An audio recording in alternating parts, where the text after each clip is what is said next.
Good morning, everyone. I'd like to call the March 19th meeting of the Education Finance Division to order. My apologies for the delay. The previous committee, something about rules, I'm told, rules maybe, went a little overtime, and it's taken us a few minutes to settle. Mr. Kopel, thank you for being here today and handling the committee legislative assistant responsibilities.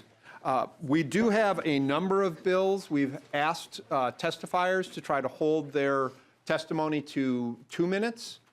We want to make sure that everyone, not only who's contacted Ms. Burt previously, gets to testify, but also, of course, if there's members of the public who wish to testify either for or against any of the bills that are coming before us today. With that, Representative Murphy, taking it from the top here today.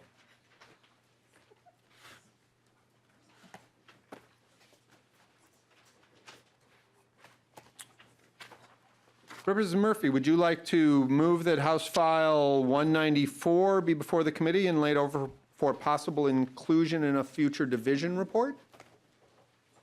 Mr. Chair, I would like to make that motion without the word possible.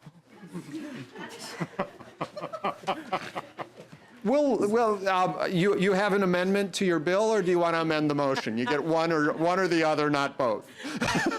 I have an amendment to the bill. All right. Representative Murphy, you're moving the A1 amendment to be before the committee? That's correct, Mr. Chair. All right. This is an author's amendment to get the bill in the order that she prefers. Any discussion to the amendment? Hearing none. All those in favor of the adoption of the A1 amendment, please signify by saying aye. Aye. No. Motion prevails. Representative Murphy, your bill as amended. Thank you, Mr. Chair, and I appreciate your cooperation on that. I'm before you today, perhaps most unprepared that I've been in many a year to go into details, but some of the information came in later than I anticipated in my preparation calendar. But House File 194 is a possible solution, to make things better for school budgets and addressing the problems that come with present laws on special education and paying for special education. We still have the major problem that the government, the United States government, Department of Education, has never fully funded their share of special education. But we haven't been able to do very much with that. And so we've been working for a couple years on trying to find some better solutions for paying for special education in our public and charter schools in the state of Minnesota.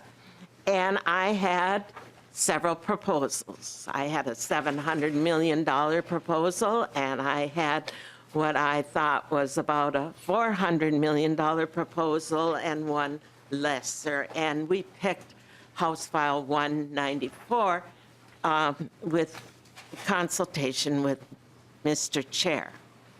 And I think that this is a concerted effort to address the issue that will make the students across the state have a better education, and the school boards across the state more money in which to have a fair and more equitable education for all children in the state of Minnesota. House File 194 is a comprehensive bill that increases special education, reduces the bill backs, and increases charter school aid. It increases special education funding by approximately $361 million, but we have an updated fiscal note that we will review in a few minutes. And it increases special education excess cost aid, and it removes the cap, the growth cap. We reduce the amount of unreimbursed special education costs that charter schools can bill back to the local school district from 90% to 50%. And the increased state aid to charter schools is equivalent to $420 per pupil that school districts are allowed to levy overall funding for special education. And this increased aid for charter schools totals approximately $127 million per year. The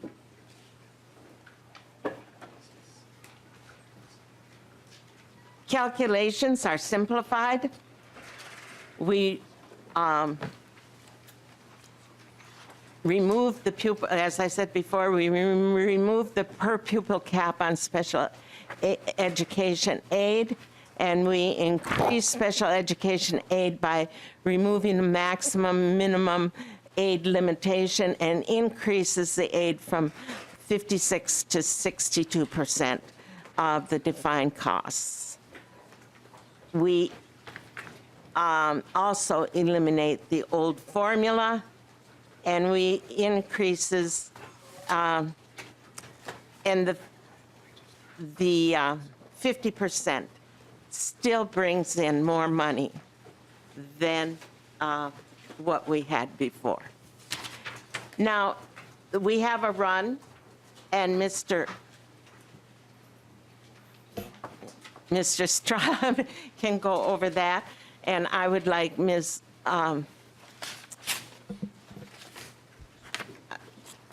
Emily. Ms. Adrian? I would like Emily to go over the fiscal note. Ms. Adrians, please. Thank you, Mr. Chair and members. My apologies. I don't think any of you have the fiscal note. It was just completed this morning. So you will get a copy of it. I'll just quickly mention the front page costs for the bill. The program the changes begin in fiscal year 2021. So that's the first year of costs. And in that first year, it's about $481 million.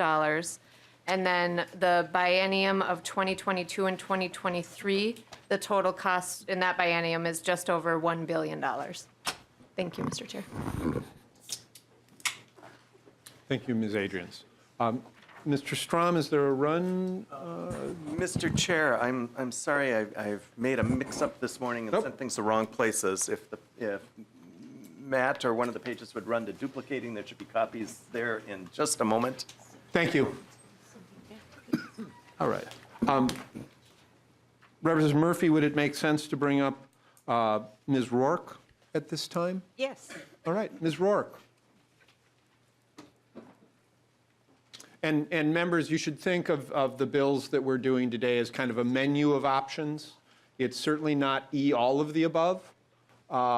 It may be A or C or a little bit of B and some of E, and that will be determined through the committee process. But this is a menu of options on the response to the underfunding of special education at this time.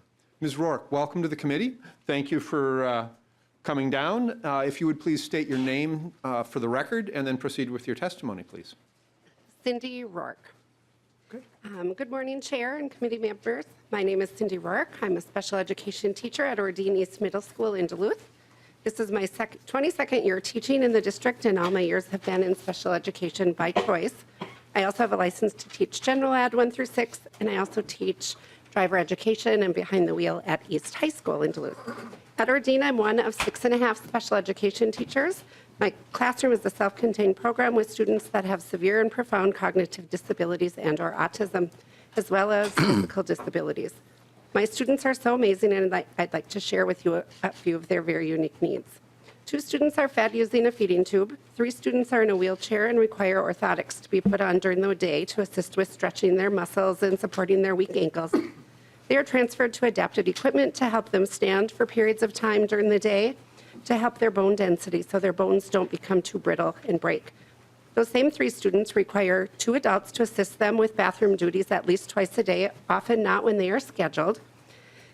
There are also students that don't have the physical needs, but need supervision and assistance with small groups or individual functional academics, such as learning community signs to keep them safe in the community, as well as learning their address in case they were ever lost. We work on social skills so they can introduce themselves to someone new that they meet, as well as initiate conversation with peers. A couple of the students use alternate communication devices to communicate. Another student uses an eye gaze system to help her communicate her needs. I also have a couple students that are verbal and able to communicate on their own. All of my students do rely on adults for all activities of daily living, both in and out of school. If an adult were not available, they are not able to have even their basic needs met. My student schedule includes 1 class period each day within the general education class, as well as recess and lunch with their peers.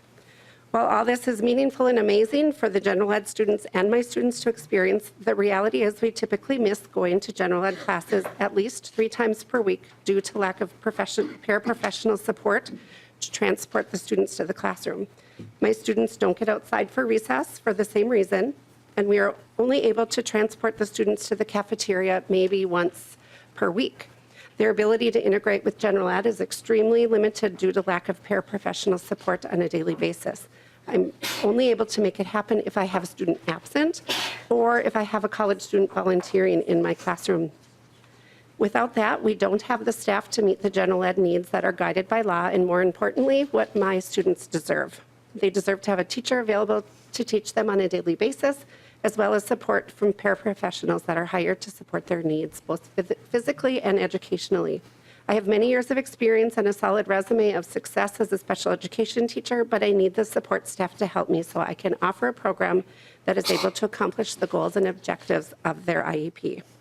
As I said earlier, I chose this profession and I love my kids and my job. I'm here today in support of this bill to help address the special education funding needs so that I and many of my colleagues can continue in this profession and provide these students the support and services they need and deserve.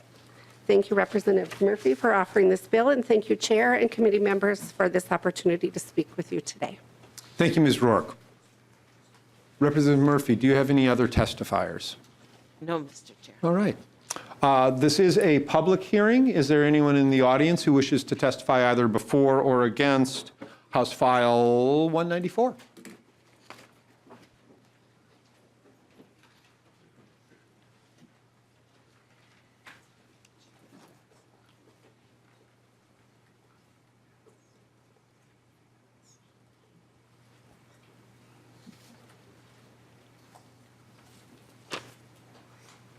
Good morning, sir. Welcome to the committee. Please state your name for the record and proceed with your testimony. Hi, my name is Casper Hill. I'm a St. Paul resident. Learning about my daughter was a bit like peeling an onion. There was one layer after another. The first discovery was ADHD. Taking care of that exposed sensory issues, sense and just about noises, just about anything else that in her environment that could shut her down if it became too intense. After that, it was an autism diagnosis. It's high-functioning autism, which is why it wasn't spotted early on. Then, just last summer, she revealed to her mom and me that she's trans. I know that's not a learning disability, but just understand we've had a lot to adjust to. She's now a junior at Venture Academy in Minneapolis. It's a charter school that, among other things, has figured out how to get her learning. Every student's pathway is personalized, so teachers have been able to help her find her own sources of motivation. It wasn't an easy process. As we peeled back her layers when she was younger, we tried to get her conventional schools to adjust her experience there. One school suggested she had a serious personality disorder. A later one provided special ed services, but it amounted to having her leave class when it became challenging and go to a quiet room to play board games. They set a low bar for her, and it cast doubt on her goals of ever going to college. Her test scores were higher than most of her classmates, but she was never considered for advanced classes or pushed to work to her abilities. Those schools equated her differences to deficits and considered them her inability to learn, which they saw as her problem. Her IEPs, her learning plans, were about finding ways to make her adjust to the inflexible school environment. She was bored and frustrated and internalized the low opinions coming from her teachers. She was bullied relentlessly. We complained numerous times about her school's indifference to her torment to little avail. One day she said she'd rather die than go back to school. We had many meetings about it all, but ultimately it was the district that suggested we consider alternative placement. We took a chance by moving her to Venture, and that chance paid off. It was apparent at the first IEP meeting there that the school saw her difficulty learning to be their challenge, not hers. As we peeled back my daughter's many layers, they saw opportunities to change her environment and give her the tools needed to learn. She responded right away, conquering 2 years of math in a matter of weeks. Schools like Venture seek to find ways to teach kids the other schools deemed unteachable. This year, my daughter has A's and B's, including 2 classes she took at Minneapolis College. Mind you, just 4 years earlier, her traditional school special ed teacher casted doubts whether she'd even be able to handle college work. I have nothing against traditional schools. I'm a product of them, and I've done fine. My oldest child went to Southwest High and graduated with an IB diploma. Those schools do a great job educating most kids, but they're not batting 1,000. My daughter was one of those times they struck out at the plate. Had there been no charter school option, she would be struggling and college would be less likely. Instead, she's now making a list of her reach schools and visiting campuses. My daughter is one of a handful of middle-class students at Venture. 96% of her classmates are low-income children of color. 1/4 have disabilities. The school is located behind a Papa John's and an abandoned print shop. None of the families enrolled their children there seeking Cadillac services. Most of them don't even know their children's most basic rights. They just know their child was being left behind. They want what I want, a fair shot at a bright future we all dream for our kids. The bill being considered in the legislature will reduce what funding charter schools get for their students, which is already far less than traditional schools get, making their job even more difficult, if not impossible. At the same time, it would reward traditional schools for doing the bare minimum for its special ed students. Please do not approve this proposal. Thank you, Mr. Hill.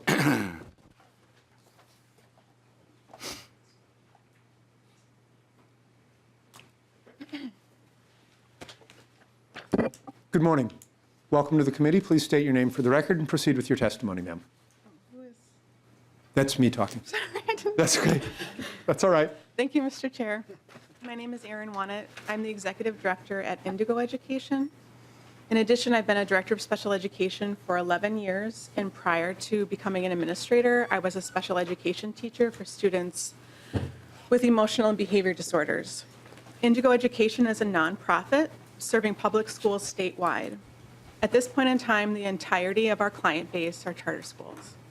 Venture Academy is a client of Indigo Education. Of the 163 charter schools that exist today, we serve 65 of those schools. Although 163 schools may sound like a lot of schools, the community at large really serves 6% of students with disabilities in Minnesota and is responsible for 7% of the costs.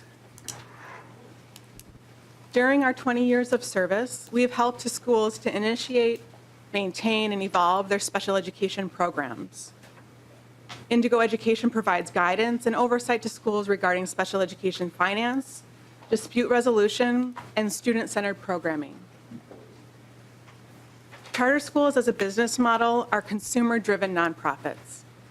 As public schools, charter schools have the same responsibilities as traditional public schools, although access to our funding differs. In short, our programs in charter schools evolve from day to day, depending on enrollment. To reiterate, our charter schools must abide by the same state and federal guidelines in terms of the execution of IDEA, and our agency exists to ensure that that occurs. I think we all in this room can agree that students' needs are growing in their complexity.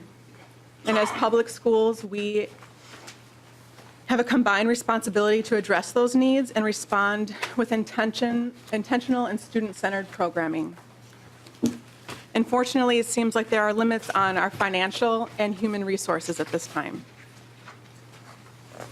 I'm present today to ask you to pause on the forward movement of House File 194. Rather than moving forward with this file, I'd like to propose that stakeholders within the public school sector, intermediates, cooperatives, and charters, and traditional districts gather together to create a formula based on a shared understanding of one another's business model, process for program development and implementation, and the long-term impact thereof. Let's gather together based on our affection for students rather than a competition for resources. I'm hopeful that a byproduct of this work group will be an increased level of cooperation between public schools, which is also most fiscally responsible. I wholeheartedly believe in educators in Minnesota and the administrators in our public schools, and I believe that we can create a reasonable funding solution for public schools. Thank you. Thank you. Ms. Wannett? Wannett, can you just explain, I'm not clear what services Indigo Education provides? Sure. Mr. Chairman, our organization provides Director of Special Education supports. And so if you can imagine that we have about 10 Directors of Special Education employed at Indigo Education. And each district in Minnesota is required to have a Director of Special Education to oversee the program. And so rather than having a full-time Director of Special Education assigned to each charter school, our Directors of Special Education have a caseload of schools, like a special education teacher would have a caseload of children that he or she serves. And so our services are itinerant in terms of visiting and communicating with schools on a regular basis to have program oversight. Okay, thank you very much. Yes, sir. Members, you've received both the fiscal note for House File 194 and a run based on House File 194. Ms. Adrians, do you have anything to add now that we've got the fiscal note in front of us? No, Mr. Chair, I think if you want Mr. Strom to go through the run, that might be more appropriate. Thank you very much. Mr. Strom, if you could, please. Mr. Chair, Representative Murphy, and committee members, my apologies for the paperwork mix-up that I made this morning. You've got a run now that was just handed out that's oriented landscape on the page in front of you. It's a district-by-district printout, and what the printout attempts to do is simplify the columns to try and show the current amounts of cross-subsidy, the additional amount of aid that would go out under the special education formula under Representative Murphy's bill. Pardon me. And then lastly, to show the additional aid that Representative Murphy included in her bill for charter schools as a mechanism to essentially keep the funding systems relatively balanced. And let me back up for just a moment here. There's some information in the summary about this as well. But under our current model, special education revenue is essentially a cost-based formula where a percentage of each district's funded through a series of formulas. The cost is not sufficient to cover the full amount of special education. The difference between the cost and the expenditures is what this committee refers to as the cross-subsidy. And if you look in the fourth to the last column, the one that's labeled current, cross-subsidy revenue per ADM, you can see the, or cross-subsidy rather, per ADM. You can see the amount that each district essentially has unfunded of its special education costs. So in that fourth to last column, if you just look at the top of the printout, statewide, $1,056 is the cross-subsidy that's unfunded by the state and federal special education formulas. The next 6 rows list the various groupings of school districts, and you can see the cross-subsidy for each of those types of groups of school districts. And then starting on about a third of the way down the page is the district-by-district run. For those unfunded costs, if a student is open enrolled or is a charter school student, the serving school district bills back to the resident district 90% of the unreimbursed costs. And This is essentially an amount then that goes back to the district of residence. So Representative Murphy's bill really does three things. It increases the special education aid, and that's shown in the third from the third from the beginning of the printout column. The change is what's in the black box there. You can see $361 million of additional special education aid will go out under Representative Murphy's proposal. And you can see how those are divided per group. And you can see that on the charter school line, which we'll focus on here, there's a loss to charter schools because the second change for this part of the system, because even though they're picking up a substantial amount of additional special education revenue, they're losing the ability to bill back to the school district, to the resident school district, 40% of those unreimbursed costs. The charter schools would still bill back 50% instead of 90% of the costs. So a couple of points to look at here. If you go just through the special ed change alone, you can see in the fifth to last column that the total statewide, the average district is $412 better off. You can go through the categories of schools there, and then you can see that through this point in time in Representative Murphy's bill, charter schools are on average $390 worse off because of the lack of the ability to bill that other 40% back to the resident school districts.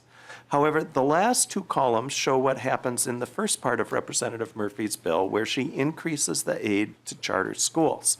And you can see there in the second to last column that charter schools on average would be picking up an extra roughly $2,000 per student because of the two new aids, the local optional revenue and the district's referendum amount where the charter is located specified as state aid for that district. So it won't affect the amount of the question that the taxpayers ask on a referendum, but that amount will be paid to the charter school. So the average charter school picks up $2,000 in aid under that provision. And then the very last column is the net increase in aid for charter schools after the special education changes have been made and after the general education changes have been made.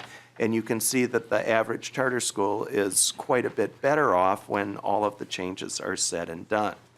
So let me focus and I'm sorry to take so long, it's a complicated printout, and I just want members to be able to focus on the right sets of columns. So if you go to the third and fourth last columns for a school district, you can see, just use Aiken as an example, they were having a $916 cross subsidy prior to the change that Representative Murphy's bill proposes. After the change, that cross subsidy would fall to $376 per pupil. So that's the amount that the Aiken School District would then need to take out of pocket, out of its general fund to pay for unfunded special education costs.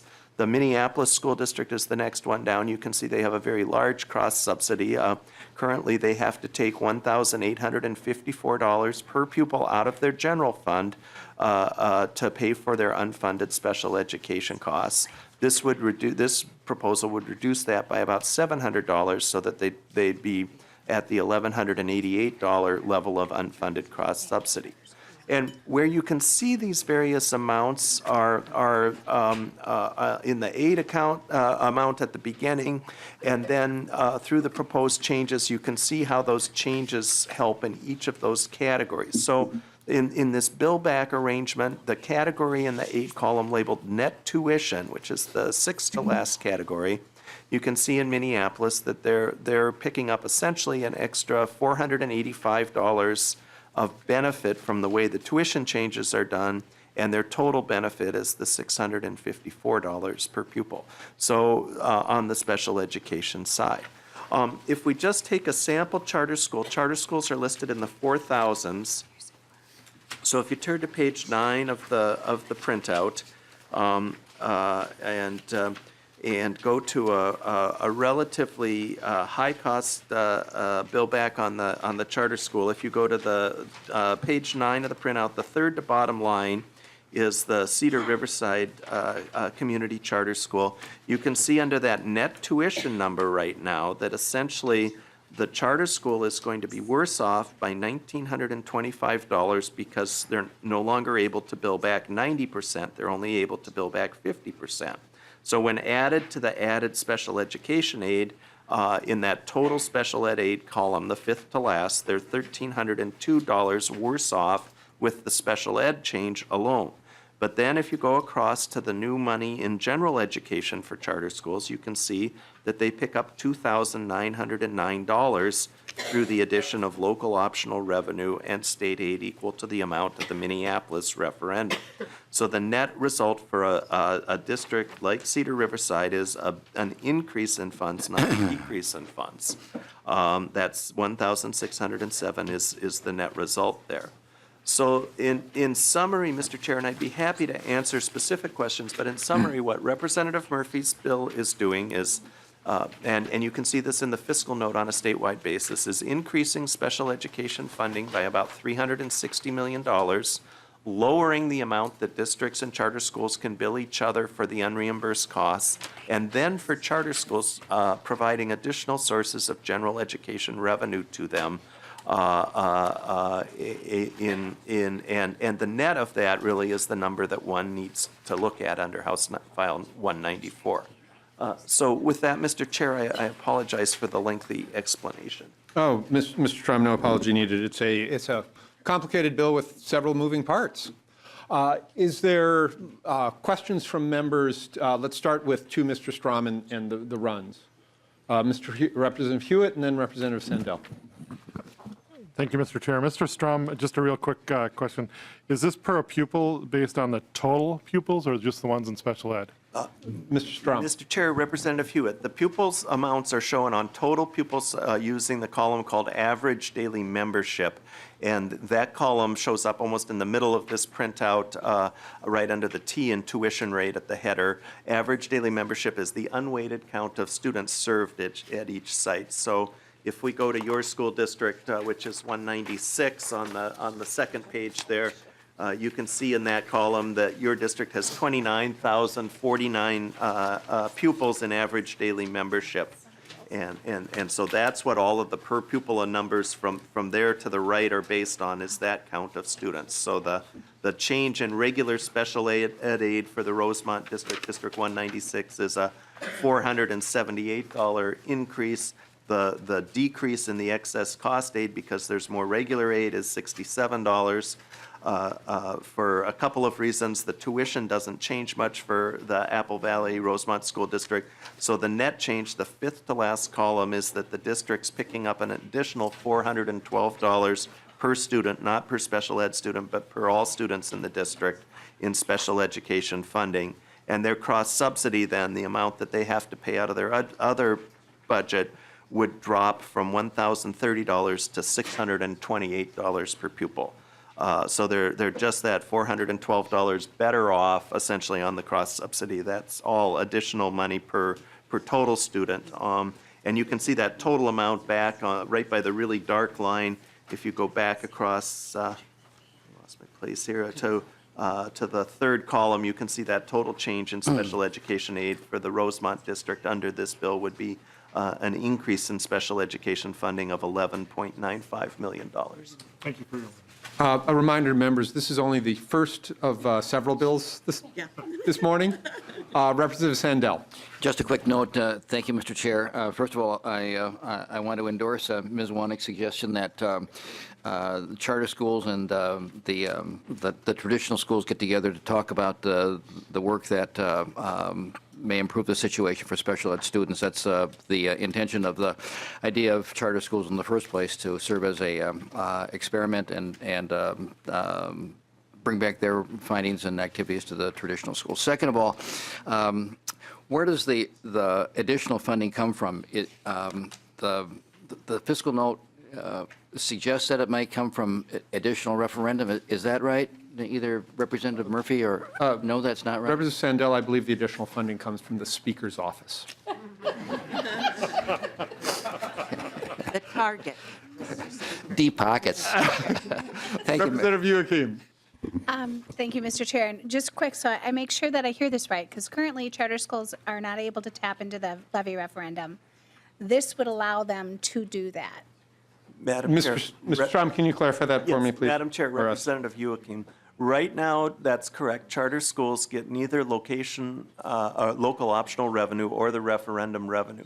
This provision in Representative Murphy's bill would give them both of those sources of revenue, but all as state aid. So it would leave the question that was asked by the local school district unaffected, and it would leave the property tax unaffected in the local school district. Instead, it would be an additional state aid of that amount paid to the charter school based on the geographic location of the charter school. Representative Joachim? Thank you, Mr. Chair. And it's nice to know that the money wouldn't be coming off it would, basically you're holding the levy harmless at the local level. My concern with the way you would measure that or how you would do that, we have school districts that have, some districts that have a really hard time passing a levy, and then some districts whose voters are very generous at passing their levies. So I would be worried about seeing this great influx or shift of charter schools into the districts where, wow, we know that they pass levies really well, and we're looking to relocate. So just a little bit of a concern. All right, thank you. Big. Any other questions from committee members? You're right, that's nice. Oh, Representative Richardson? I'm sorry. Thank you, Mr. Chair. Mr. Strom, I was wondering if you could talk just a little bit about the Metro Deaf School allocation under 4005, because that seems like a much higher number than other charter schools would be looking at. Mr. Strom? Mr. Chair, Representative Richardson, if members turn to page 9 of their printout, the Metro Deaf School is the second to bottom line. I should have mentioned that there are a few charter schools that, instead of under current law billing back 90% of their unreimbursed costs, bill back 100% of their unreimbursed costs. And those are charter schools where more than 70% of the population is students with a disability. And Representative Murphy's bill, House File 194, does not affect the bill back for those students. So as you read across the line there, essentially what's happening is, even though that net tuition is going down, that total special ed number in the fifth to last column, you can see there's essentially zero change for them there. And the increase in general education aid then goes to that district. Now, there's some, with a few of the charter schools, there's also a general education bill back to the resident district as well. And so this essentially, I think, would be an entire wash for the school such as Metro Deaf, because even though you're seeing an increase of $1,567 in the general ed column, because they bill back their unreimbursed general ed spending as well, that would be an offset to the amount that's getting billed back in the general ed category. So Representative Murphy's bill shouldn't have any effect on the four charter schools that have more than 70% students with a disability in their enrollment. Representative Richardson, anything more? I'm good. Thank you. Thank you. Sure. Representative Murphy, any closing comments on House File 194? Mr. Chair, I renew my motion.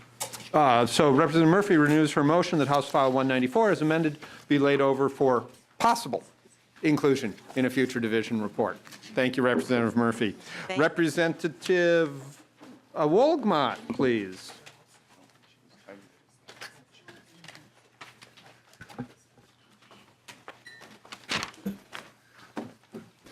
Representative Wolgamott, welcome to the committee. Representative Edelson, would you like to move that House File 1162 be before the committee for possible inclusion in a future division report? So moved, Chair. Thank you, Representative Edelson. Representative Wolgamott, welcome to the committee. Please proceed with your testimony.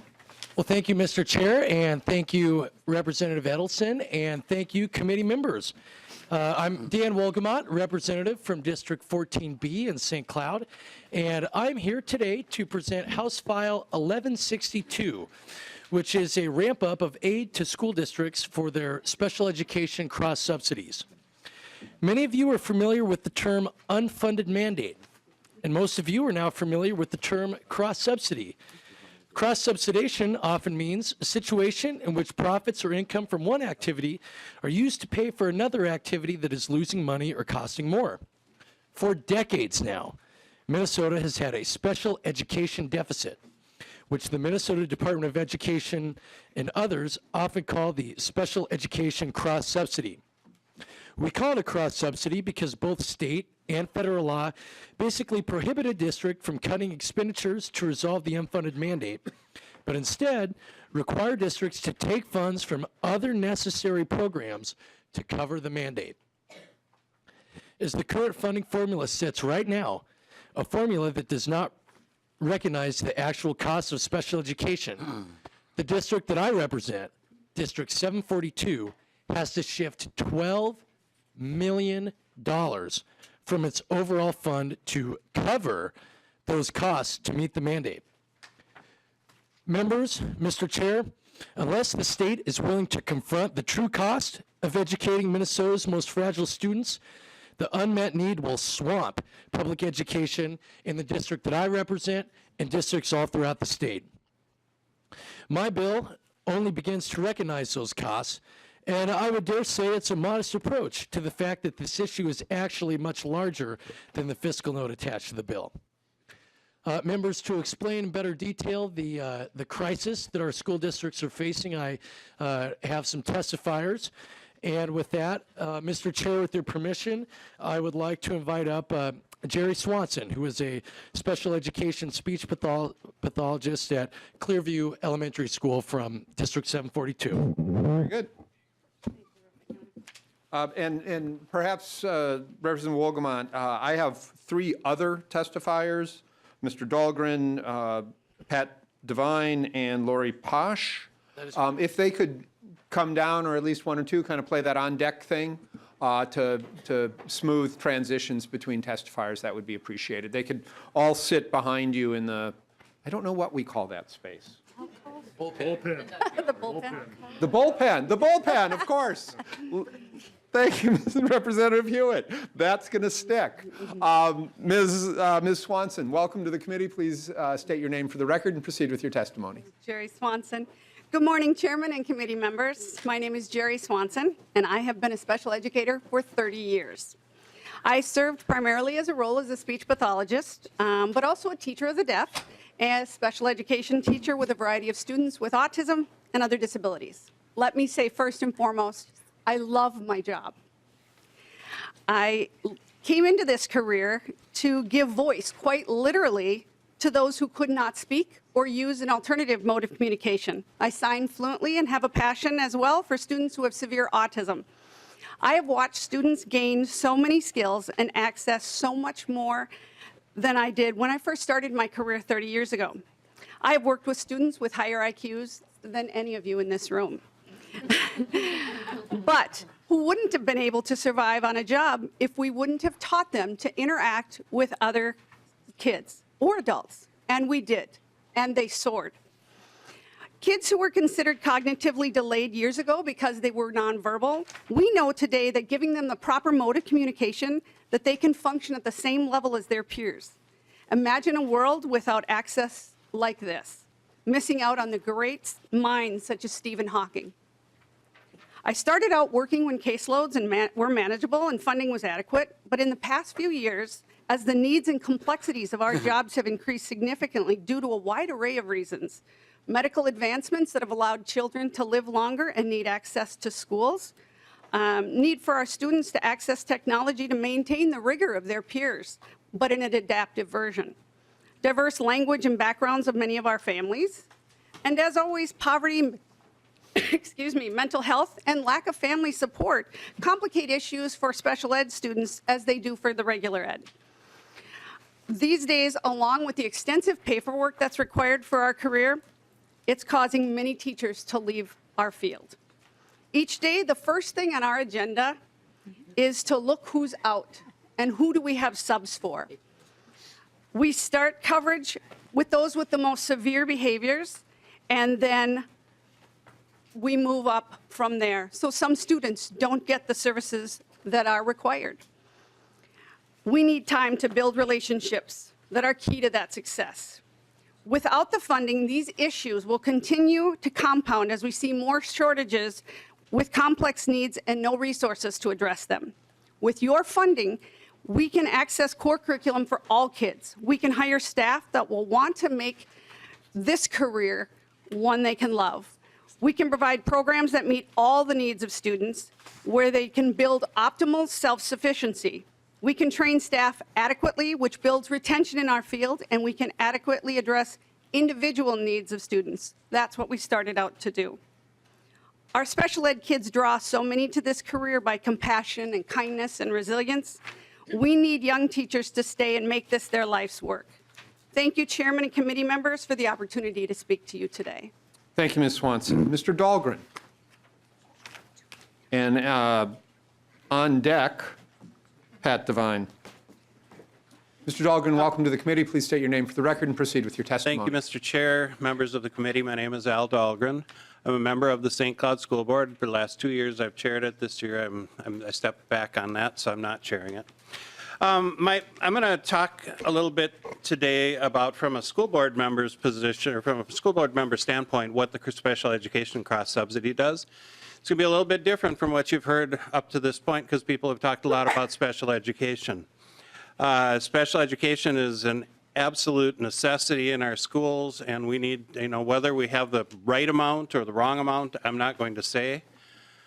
But it's an absolute necessity, and there's no way that we can move away from providing special education services that saves the lives of hundreds of thousands of students. 20% of our district is students who get special education services. St. Cloud is a unique district in the middle of Minnesota where over 60% of our students are free and reduced lunch. Over 50% of our students are students of color. Over 25% of our students are English language learners. So we have a lot of very unique to central Minnesota challenges that a lot of the surrounding districts don't see.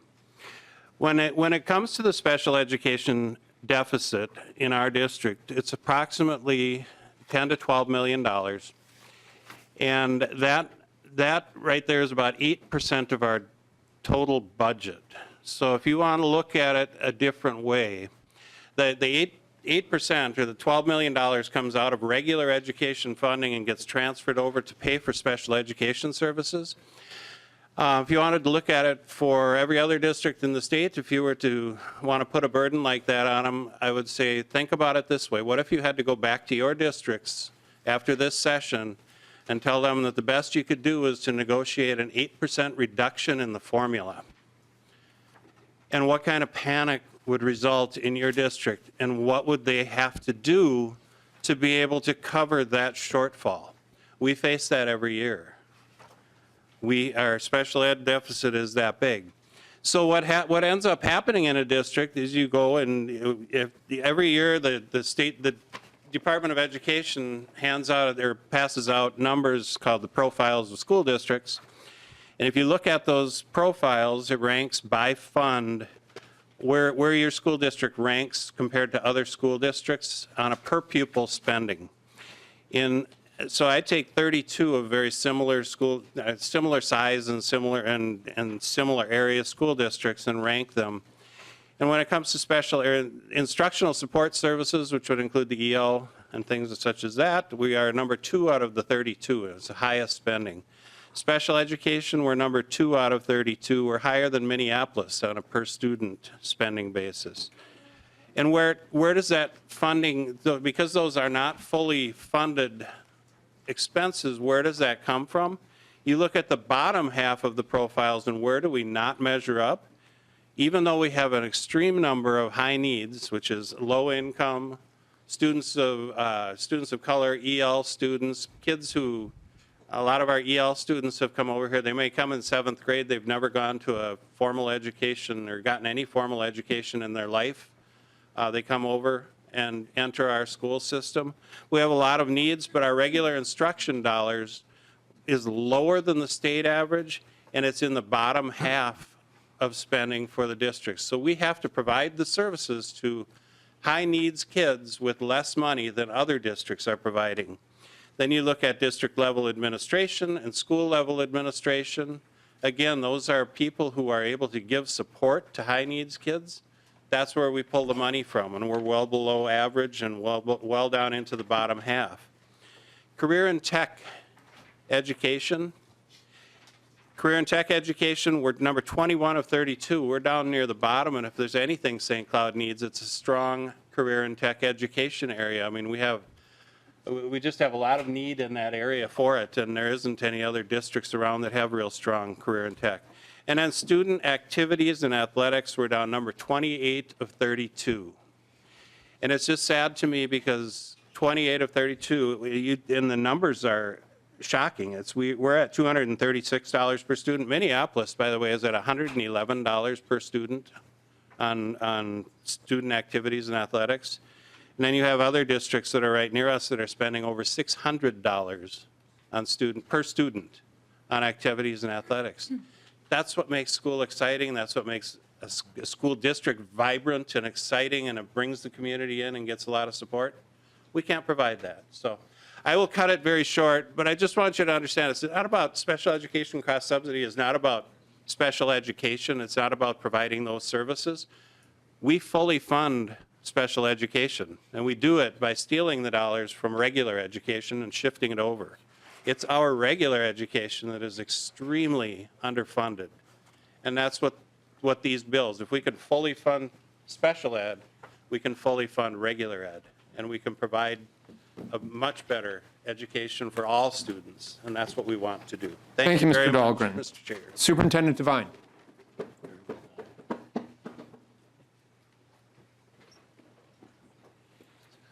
Superintendent, welcome to the committee. Please state your name for the record and proceed. Thank you, Mr. Chair, committee members. Thank you. My name is Pat Devine. I'm superintendent of Waconia Public Schools.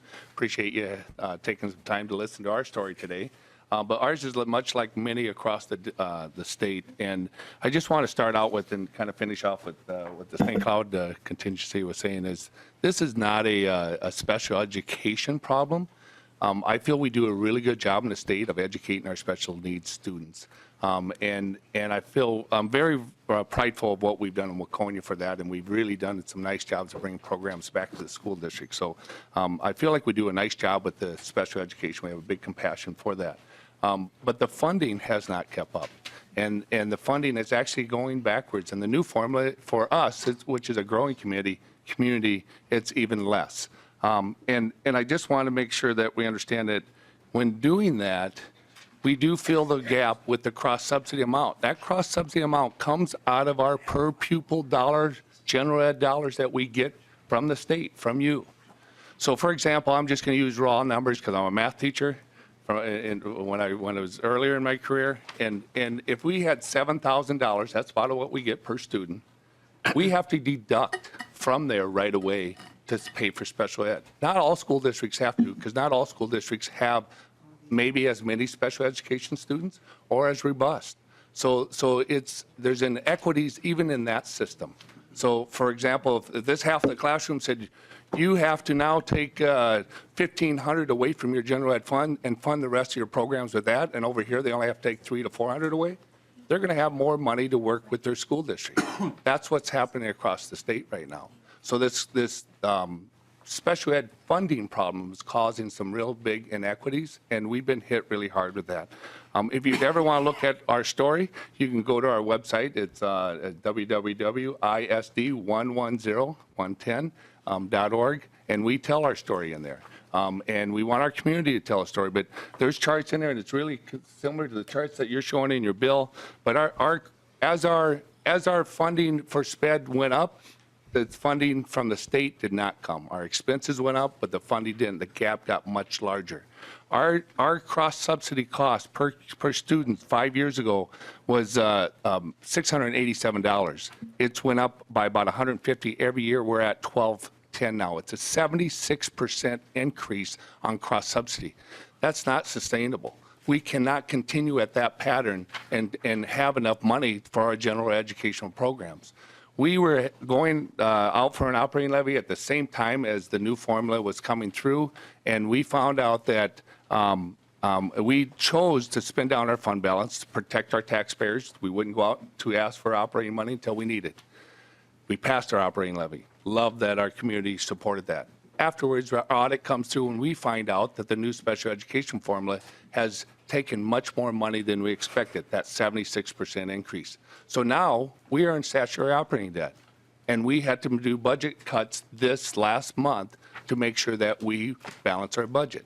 That's because of what's happening to the funding of special education. Again, it's a funding problem, not a problem of special education. There's a lot of programs out there. You might hear of things like MTSS, that's multiple tiers of student support.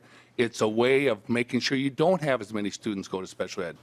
Many school districts like ours are doing that. We do a really nice job of taking care of the ones that we need and making sure we give strategies so that those that don't need to be in special ed don't end up in special ed. So there's a fundamental problem when you have those that are taking care of the most needy students get less money for all their students. And that's what's happening with the cross-subsidy issues that we have in the state. Thank you, Superintendent Devine. Ms. Posh.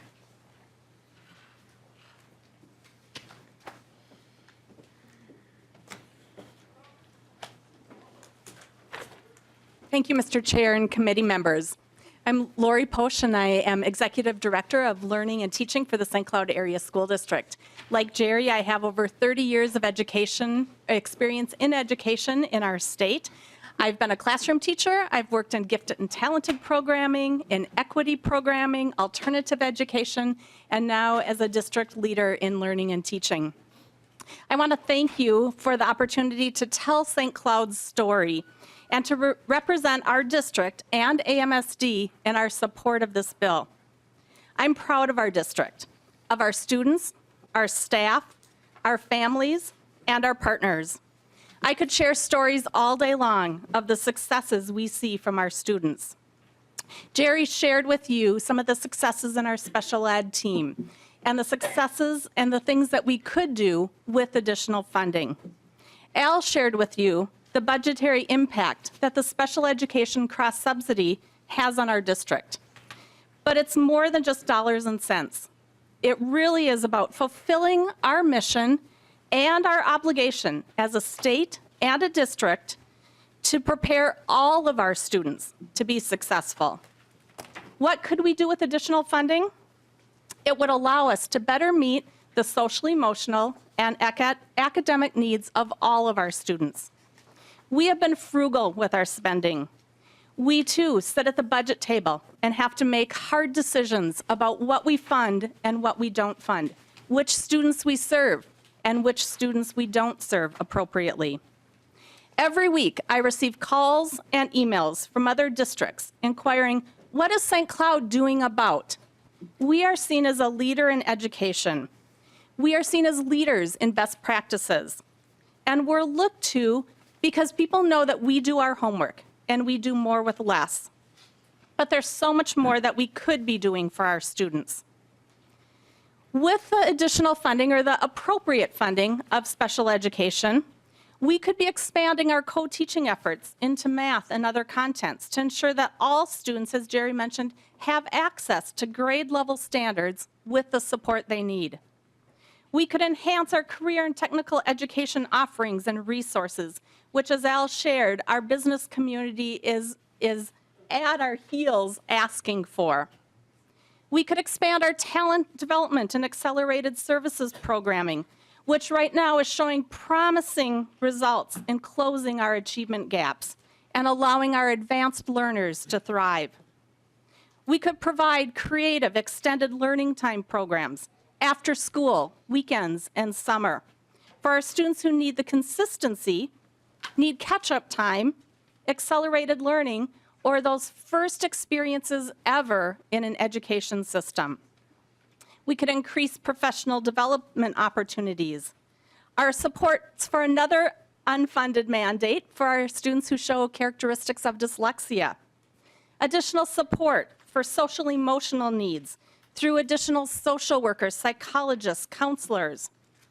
And as Al shared with you, our large English learner population, we could provide appropriate staffing and resources for these learners.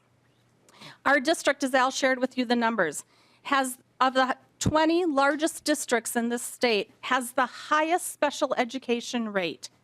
We have the second highest poverty rate, and we have the second highest EL rate. We are a district with needs that is being underfunded.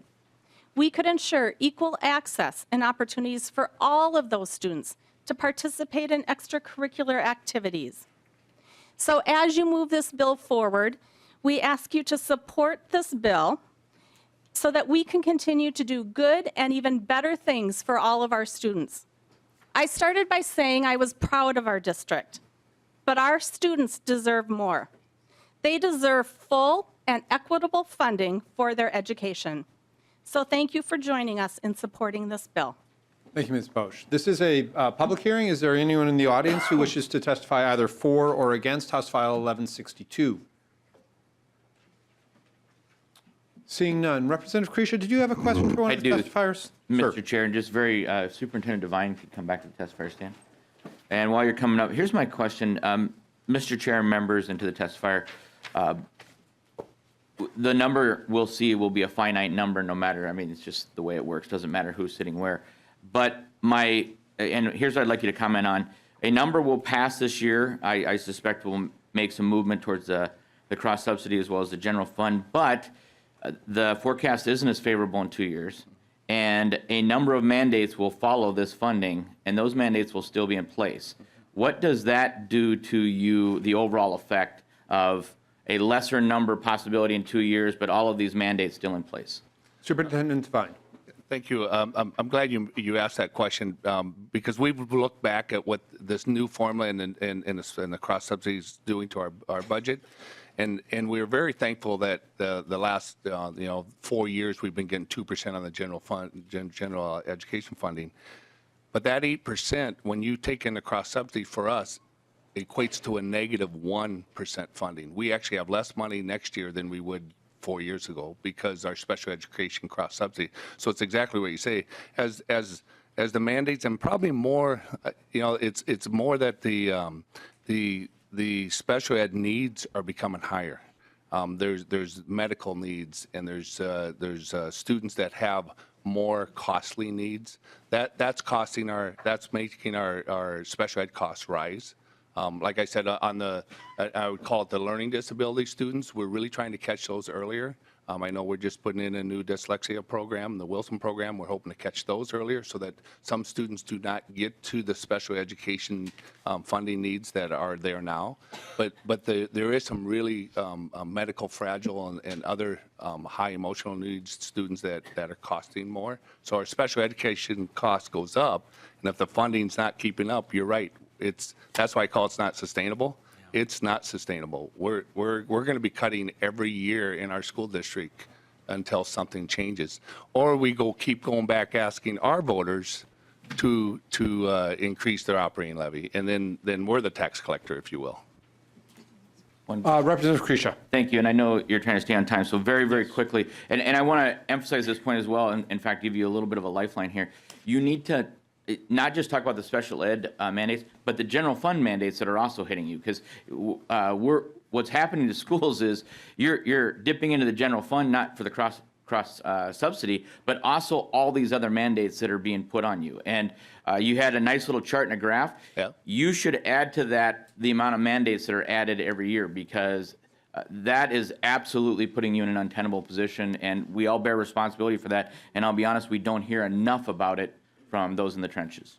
Well, I appreciate you bringing it up Devine. because you're absolutely correct. The mandates cause our budget to be unmanageable, if you will. So I'd rather not see the mandates coming our way. We feel like we do a pretty good job of putting a great educational system together, and we'd like to continue that without the mandates. All right. Thank you very much. Mr. Strom, you wanted to review the runs for House File 1162 that were in members' packets? Mr. Chair, members, there's a much simpler printout for Representative Wolgamott's bill, House File 1162, in your packet. And the first column listed there is the pupils, the unweighted pupil count, all pupils in the district. If you turn to page 6 and use St. Cloud as an example, you can see that our estimated guess under current law of special ed aid that the district will receive in fiscal year '21 is $21.5 million. Assuming that's the amount of aid and assuming their costs grow as we're estimating, their cost subsidy that year, the unfunded portion of their special ed costs would be the $14.8 million. Representative Wolgamott's bill phases in an increased percentage of the cross subsidy that's funded. In its second year of phase-in in fiscal year '21, that's 6.6% of that amount. So you can see that the bill would give them an additional $979,000 of aid. And then the last 3 columns just show those amounts on a per pupil basis, that the district's special ed revenue per pupil is $2,122, the estimated amount. The estimated cross subsidy is $1,463, and that the estimated new revenue would be $97 per pupil. Thank you, Mr. Strom. Representative Wolgamott, any closing comment? Mr. Chair, committee members, it's time that we put our money where our mandates are and make sure that every child in St. Cloud and that every child in each of your districts and every child in the state of Minnesota gets the world-class education they deserve. Thank you for your consideration of House File 1162. I urge your support. Thank you very much, Representative Wolgamott. With that, Representative Edelson renews her motion that House File 1162 be laid over for possible inclusion in a division report. Thank you very much. Representative Loeffler, welcome to the committee. And members, we do wish to keep steaming along. We got Representative Carlson, Representative Loeffler, you may not know, the Rules Committee squatted on us in the hearing room for a while, and so we got a late start, but we do want to keep clipping along.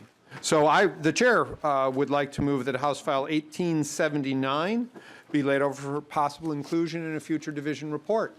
And with that, Representative Loeffler, welcome to the committee. Please proceed with your Thank you, Mr. Chair and committee members. Delighted to be here and to present House File 1879.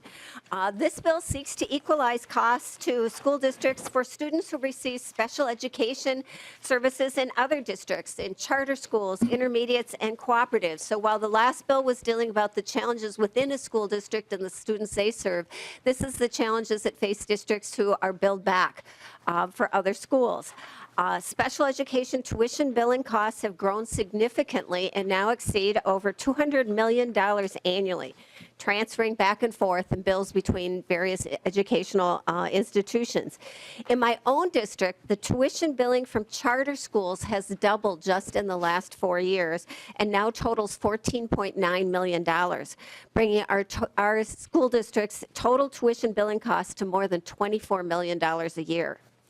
These are costs and decisions over which our districts have no control. They simply get and pay the bill.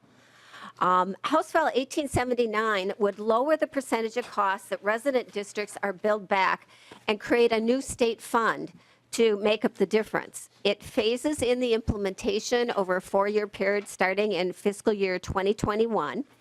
It does not deny anyone services. It simply shifts a portion of the cost to the state. Resident districts would, in the end, shoulder roughly the same amount of cost when they serve the student in district versus tuition billing. And I think this is part of the beauty of it. It takes away the incentives or disincentives to recruit or disincent a particular student with a particular need from, and instead really makes choice available to all, because the choice of the parent of what is the best educational program will be based on the needs of that child and not influenced by financial relationships between different educational institutions.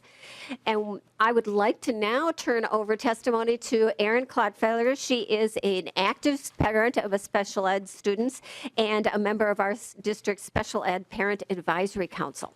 Very good. Thank you, Representative Loeffler. Ms. Clodfelter, if you would like to come forward, please introduce yourself for the record and proceed with your testimony. Welcome.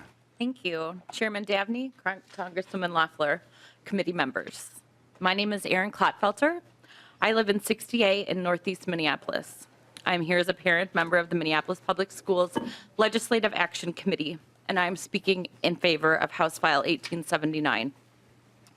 I have 4 boys who attend Minneapolis Public Schools. 3 of them are autistic and receive special education services. Our school is a community school with global majority population, high EL students, high free and reduced lunch, high special education. Over the past 3 years, we have seen massive budget cuts. 2 years ago, we lost 20 staff members from our building alone. Our district has worked very hard to balance our district budget and keep school budgets stable. But this comes at the price of fewer classrooms and higher class sizes, fewer specialists, and less classroom support for every student in the building.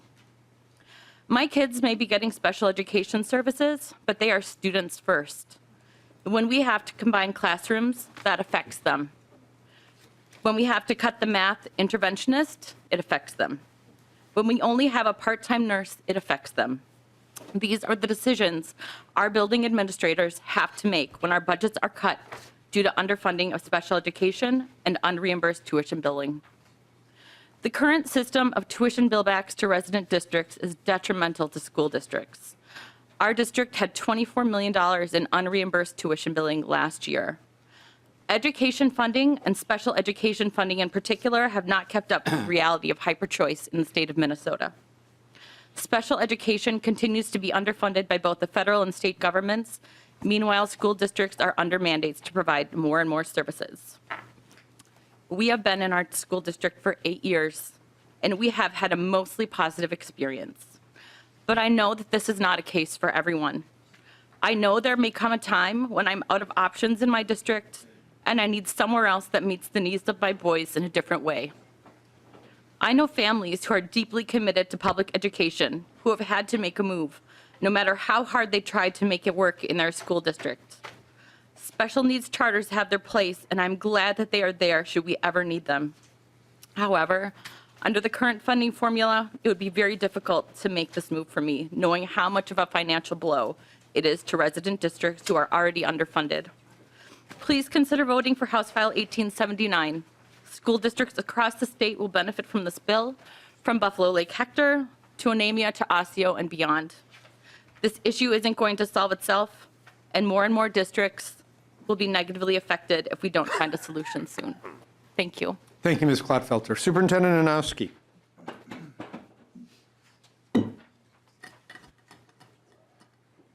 Thank you, Chair Dabney, members of the committee. Steve Yanowski, Superintendent Richfield Public Schools, first-tier suburb, 70% students of color and approximately 60% students living in poverty. I'm actually here to talk about a specific part of this bill and make a different ask than you've heard from actually anybody sitting in this chair yet today, and I want you to help me cut my costs. We are doing things that are highly successful within special education, and there are some very significant barriers into our district in terms of actually cutting our costs. A year ago, I would have told you that we spend $12 million on special education, and our cross subsidy is $6 million, or the unfunded component. Each of the last couple of years, we have actually reduced costs of special ed services. We've created systems of intervention, strong supports for our students. We've done equity work to make sure that we're not inappropriately racially identifying students for special education. We've cut our number of students sent to intermediates from 21 to 13.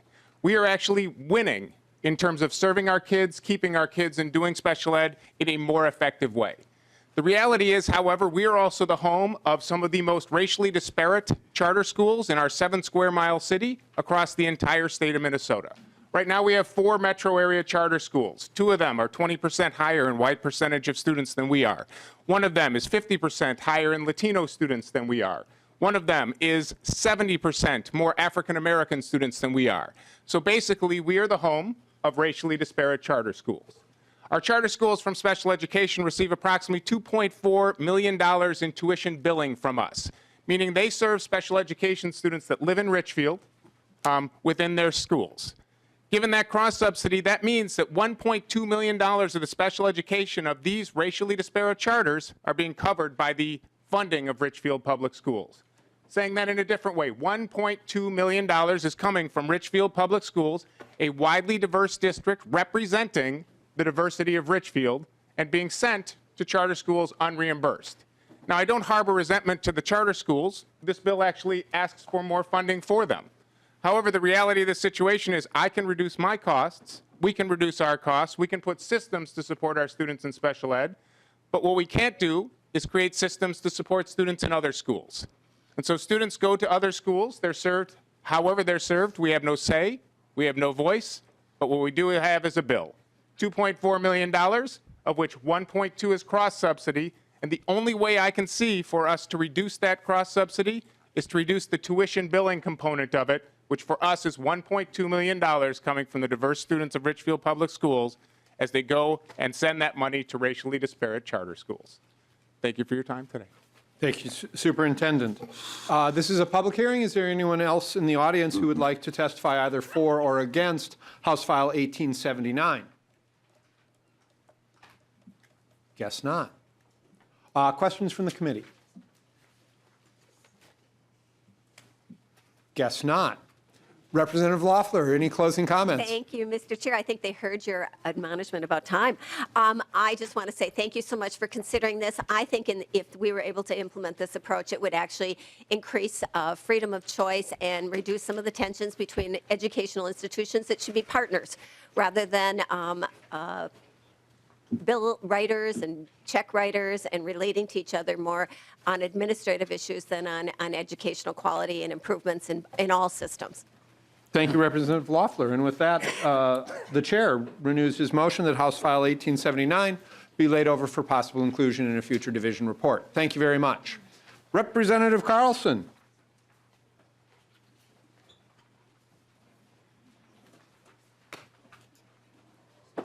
Welcome to the committee that you're kind of on. Well, Mr. Chairman, I'll go over the bill, but it's always nice to come back to this committee, although I'm ex-official on it. Yes, you are. But I was first on the Education Committees in 1975, not my first term, but on again, off again, and chaired one or another Education Committee for 20-some years.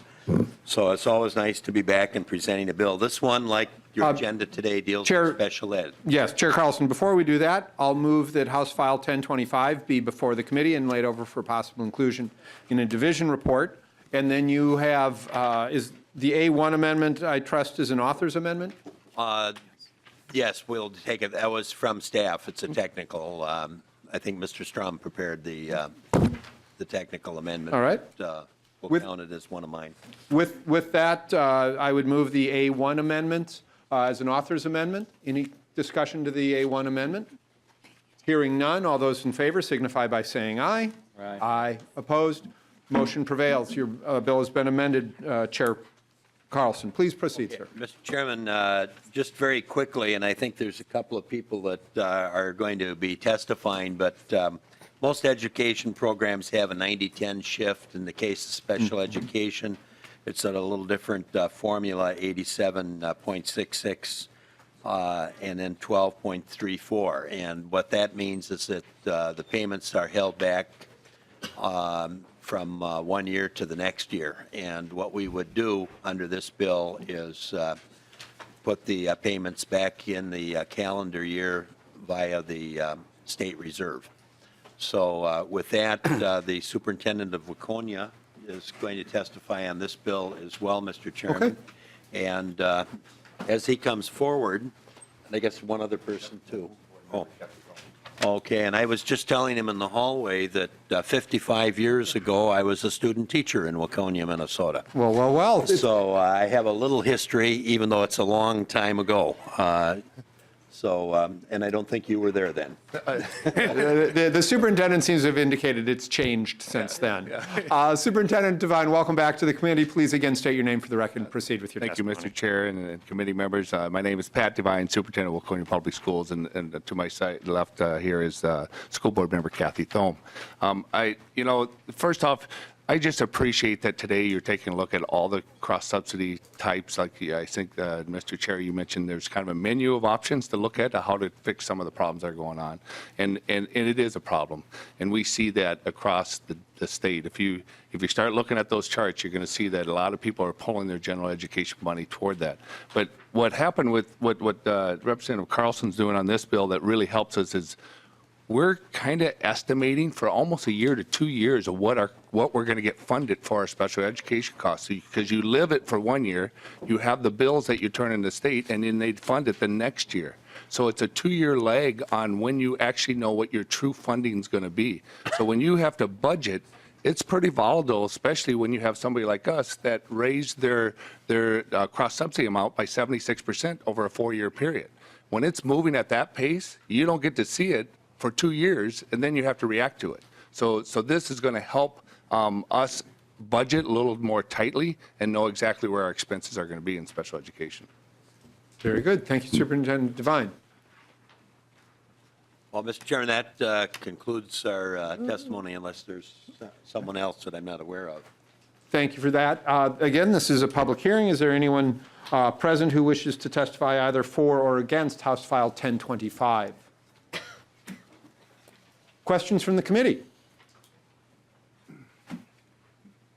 Representative Carlson, closing comments. One thing I didn't mention that I is this would mean $37 million across the state of Minnesota. So that's an important point to keep in mind. And with that, Mr. Chairman, I'll conclude my comments. Representative Carlson, thank you. With that, the chair renews his motion that House File 1025, as amended, be laid over for possible inclusion in a future division report. Members, I want to thank you all for your attention today and your focused questioning. We got a late start, but the school marm in me is proud that we are adjourning on time. We are adjourned. Thank you.